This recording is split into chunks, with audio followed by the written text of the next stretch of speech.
I'm the president of the Southern Amateur Radio Union. We're a group of ham radio operators from the area and surrounding areas, and we're operating field day today.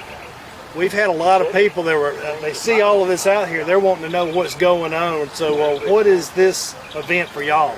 This event for us is to show our capabilities, our emergency capabilities. If an area gets devastated, we can come in and set up communications with our equipment in a matter of minutes. We've got wires hanging in the trees. We've talked to New York, Kansas, Texas today before we got run out by the rain. So we're just getting back started now.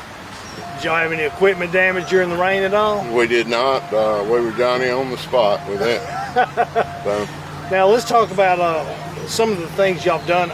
You've also been involved with the schools a lot, is that right? We have. We had a race around the world between the Brewton area YMCA preschool, the Flomaton Elementary School, and the Brewton Middle School. And what we did was we flew some balloons with ham radio transmitters on them. They flew about 42,000 feet.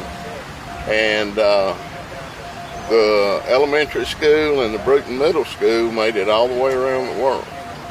Brewton Middle School made it 1.5 trips around the world.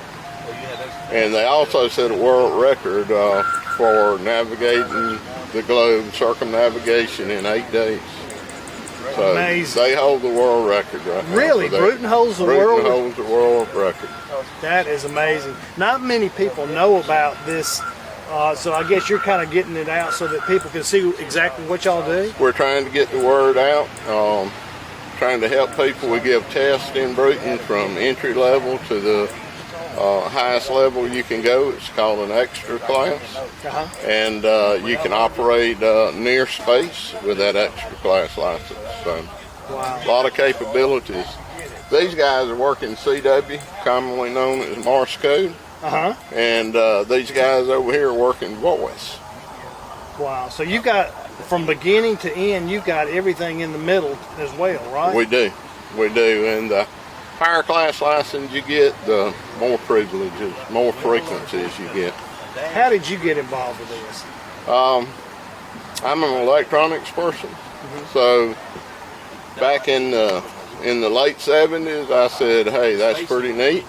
And I've got involved in it in 1977 and been in it ever since. So how many people do you have in the group that you're immediately, with? I think we have 21 active members right now. We've got a Facebook page. We've got 85 members on our Facebook page as of today. Now, I know that you're talking around the world here, but how many people, the area that you're covering as far as these members, how far they're from Brewton? Our most distant member is in Salt Lake City, Utah. Oh, really? He used to live in this area. He's involved with us. He can talk through our repeater through his phone or internet through a program called EchoLink. So he can stay in touch with us. The furthest member in Alabama is in Demopolis. You were talking a little bit earlier about balloons and transmitters and radios, and how does all of that come together? How do y'all accomplish that? Right, like I said, Brewton Middle School has a world record for fastest time to circumnavigate the Earth. And we've got a special balloon that we've just had manufactured. And we're going to try to break the height limit, the ceiling limit, soon. And we're looking to get over 45,000 feet, hopefully up to 50,000 feet. And if we make that, that'll be, as far as we know, a world record on that.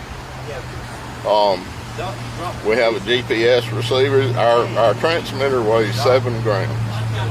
It's got a GPS receiver on it. It's got a ham radio beacon on it. And this beacon transmits about once every 10 minutes. And there's receiving stations all over the world that'll receive it and then plot it to a map on the internet. So you're able to follow it around the world? In real time. In real time.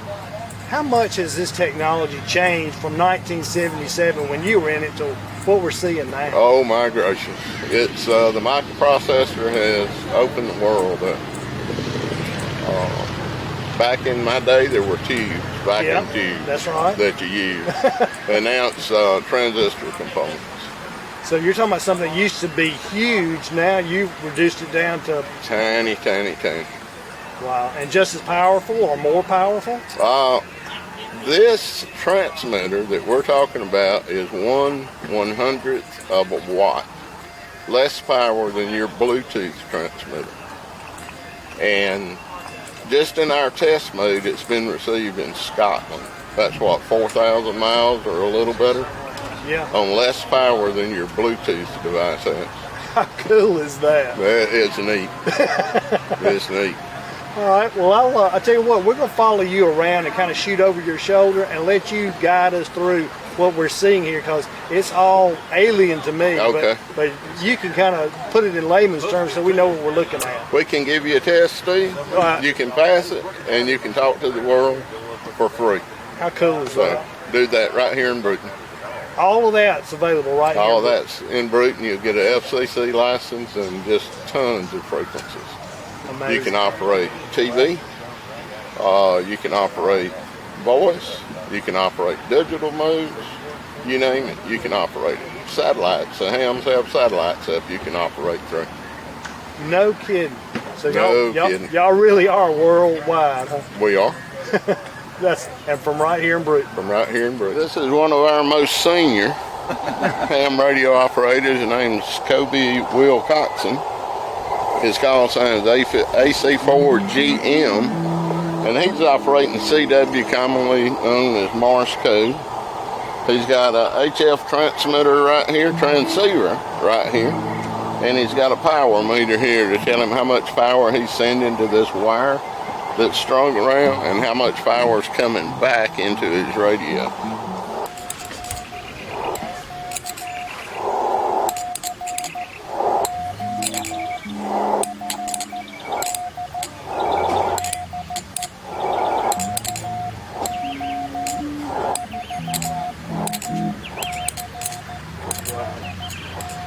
I just sent CQ field day from KL4ACL, our club call sign. And I'm waiting to see if anybody heard me. We'll see what happens. This is Steve Falk. He's KE4VOV, one of our ham members. And he's sitting in front of the computer that's plotting the stations that's heard our test transmitter for the balloons. And you can see here, this is all the stations that's heard the transmitter, 1/100th of a watt, since we've been here today. Those are the stations on the screen that have already heard it? That's the stations that's heard it. Who's the furthest? I would say over here in Idaho. Idaho. Yeah. From Brewton, Probably Alabama to Idaho. Probably a good 1,200 miles, maybe further. And this is our transmitter that will be on our test balloon that we'll be flying soon. It's less than it's about 1/100th of a watt. It's got a GPS receiver on it, and it's got a ham radio beacon on it that transmits once every 10 minutes. And as you can see, the antenna is practically on the ground. It's not optimum, but it's being seen as far as Idaho, being heard as far as Idaho. And when the balloon goes up, I guess the higher up you go, the better your coverage is? The further you can transmit on VHF. Now on HF, what we're using now, it really doesn't matter about the height. We just want this thing to record the height to make sure we get above that 45-foot ceiling. Gotcha. It'll record the speed, the direction, the pressure, the temperature, and the lowest temperature we've seen at altitude is -57 Fahrenheit. We'll spend about $100 on this, and we'll spend about $200 on the balloon package. The one we're about to launch is built out of special material. So as a club, that's not just astronomical in price as far as trying to do something you're talking worldwide. I mean, the return is pretty good. It is, especially if we can get a group of kids to get involved with us, and we can teach them electronics. There's electronics. We can teach them geography. We can teach them meteorological events. It's just endless. You know, the things that we can get the kids involved with. All right, we're rolling. This is David here. He's working a voice station on the HF bands. He's KO4 GPL. We've got Ricky over here. Ricky's from Atmore. David's from East Brewton. Ricky's call is WI4RIC. We've got Sherry here, also from Atmore. She keeps Ricky in line. And Sherry is a brand new ham. She tested with our club. And Sherry, what is your call sign? KO4 Papa Lima, Quebec. Papa Lima, Quebec. And this is Ann. She's from McDavid. She's a member of our club. And she is newly licensed and got the best radio voice of any of us here today, with the exception of Sherry, maybe. This is another one of our projects that we'll be doing very soon. It's a buoy that we plan to put in the ocean. It has a solar cell here, and up here are rechargeable batteries that the solar cell keeps charged. It has a little transmitter like you saw for the balloon in it. We had a failure when we tested it with our antenna. It broke on us, so we've got a new design for an antenna, and we're going to use a brim buster to house our antenna inside of it, and we're going to set this in the ocean and track it, see how long it survives and where it goes. Hopefully we'll get in one of the ocean currents like the Gulf Stream or something, and we'll be able to track it a long, long way. And where will you launch from? Launch site is to be determined, but we'll try to get as close to the Gulf Stream as we can. And I believe that's either off the coast of North Carolina or down in South Florida. This is a different type balloon. This is a normal weather balloon. And we launched this from the Brewton area YMCA. It went to 114,000 feet. And the balloon expanded so much till it popped. And it started falling. And this is a parachute. This is a Rocket Man parachute that opened up and let the balloon softly land from 114,000 feet. And we had cameras on this device, and we had a Geiger counter on it, and a lot of other things. Were y'all able to recover everything? We recovered everything. It's made out of styrofoam to keep the equipment cool. This is a TV transmitter. We transmitted live TV on cable channel 60.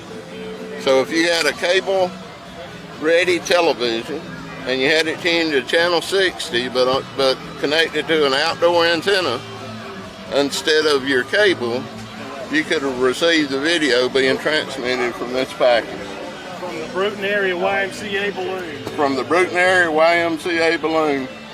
This balloon went up, it caught a wind current, it went over the Alabama River Delta, and then it popped and it parachuted and it landed on Gristmill Road in Exhale, Alabama. Here's a camera right here that looked at the horizon, and on the bottom right here was another camera that looked at the earth below. And we look to do this again pretty soon. Love to have some kids involved with this. How cool will that be to get this started all back up again? It would be fantastic. Kids could build little circuits like this if if they got an interest, and who knows what it might lead to for them.